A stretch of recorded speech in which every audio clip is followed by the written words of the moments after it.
मेरे पत्रकार साथियों, सच्चाई आप भी जानते हो।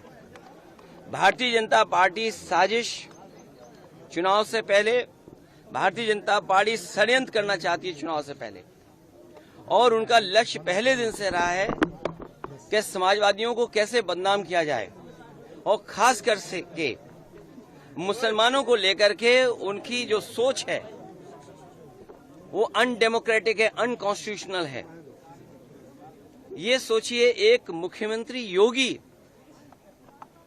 तो इसका मतलब ये है कि अगर कोई योगी अगर वो लोकतंत्र पर भरोसा नहीं करता है और कॉन्स्टिट्यूशन पर भरोसा नहीं करता, वो योगी नहीं हो सकता है। मैं 3 घटनाओं का उदाहरण देना चाहता हूं आपके सामने।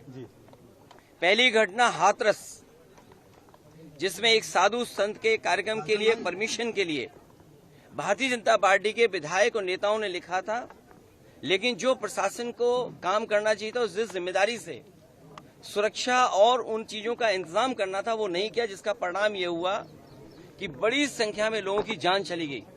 न केवल जान गई है, उनका नुकसान हुआ बड़े पैमाने पर। बहुत से लोगों का हाथ पैर या जो भी नुकसान हुआ, उसका कोई मदद सरकार ने नहीं की। दूसरा, आपने देखा होगा गोमती नगर में, और जब मुख्यमंत्री ने सदन में ये कहा, सूची तो हालांकि बहुत लंबी थी, इसमें पुलिस का दोष कम है, पुलिस तो पूरी सूची दी थी, लेकिन भारतीय जनता पार्टी के जो मुख्यमंत्री और सरकार है वो ये चाहती है कि पुलिस भी भारतीय जनता पार्टी की कार्यकर्ता बन जाए। ये जो नए तरह का काम हो रहा है कि पुलिस को भी ये भारतीय जनता पार्टी का कार्यकर्ता बना रहे हैं। जब पुलिस ने सूची दी सब नामों की, तो आखिरकार मुख्यमंत्री जी ने केवल यादव और मुस्लिम का नाम क्यों पढ़ा?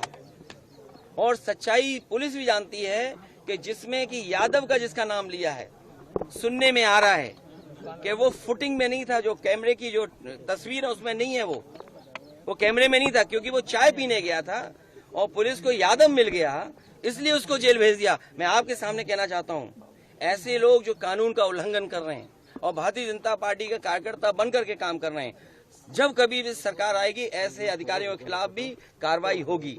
और तीसरा उदाहरण, अभी रुक जाइए, तीसरा उदाहरण अयोध्या का, जिसमें कोई पॉलिटिकल पार्टी, अगर समाजवादी पार्टी ये बात कहती है कि डीएनए टेस्ट होना चाहिए, कैसे मुख्यमंत्री हैं ये, इन्हें कौन राय दे रहा है? ये कानून किसका संशोधित है? ये इन्हीं का संशोधित कानून है 2023 का, जिसमें ये कहा गया है कि डीएनए टेस्ट होना चाहिए अगर 7 साल से ज्यादा किसी की सजा का कोई प्रावधान है तो क्या गलत मांगा? और उनके परिवार के लोग कह रहे हैं, और वहां भी पुलिस सच्चाई जानती है, हमारे पत्रकार साथी भी जानते हैं सच्चाई। वहां की पुलिस जब बीजेपी के इशारे पर और वो सच्चाई से अगर काम करना चाहते तो उन्होंने क्या किया? उन अधिकारियों के खिलाफ कार्रवाई कर दी। तमाम अधिकारी ऐसे हैं जो कह रहे हैं कि हमें तो नौकरी बचानी है, हम क्या करें?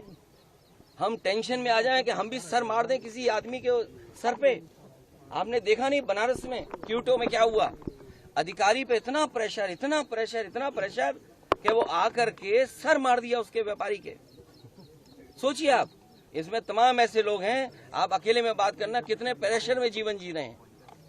ये जो भार है इनके पास, मेडल, बैनर और ये तमाम लैनियार्ड और नेम प्लेट और तमाम उसके अलावा ऐसा भार है इनके ऊपर, ये काम नहीं कर सकते, न्याय नहीं दे सकते।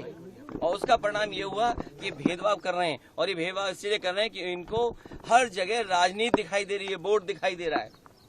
ये कितना भी कुछ कर लें, अब जनता को इनसे कोई उम्मीद नहीं है, और जब उम्मीद खत्म हो जाए किसी पॉलिटिकल पार्टी से, तो समझ लेना उनका सफाया होना निश्चित है।